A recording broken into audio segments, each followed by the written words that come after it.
লোকনাথ বাবা তার জীবনের বেশিরভাগ সময় ধ্যান এবং আধ্যাত্মিক অনুশীলনে ব্যয় করেছিলেন। তিনি ঈশ্বরের প্রতি ভালোবাসা, করুণা এবং ভক্তির বার্তা ছড়িয়ে দিয়ে ব্যাপকভাবে ভ্রমণ করেছিলেন। তার অনুসারীরা তাকে ঐশ্বরিক চেতনার জীবন্ত মূর্ত প্রতীক হিসাবে গণ্য করে এবং তাকে অসংখ্য অলৌকিক ঘটনা বলে।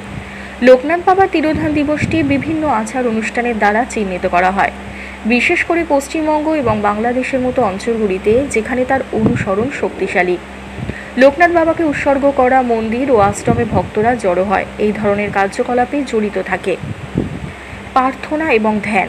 ভক্তরা সম্মিলিত প্রার্থনা, ধ্যানের অধিবেশন এবং স্তোত্র উচ্চারণে অংশগ্রহণ করেন। শাস্ত্রপাঠ।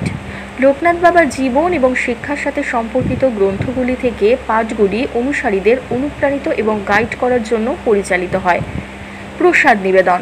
ভক্তরা দেবতাকে খাবার এবং অন্যান্য সামগ্রী প্রদান করে, যা পরে অংশগ্রহণকারীদের প্রসাদ হিসাবে বিতরণ করা হয়।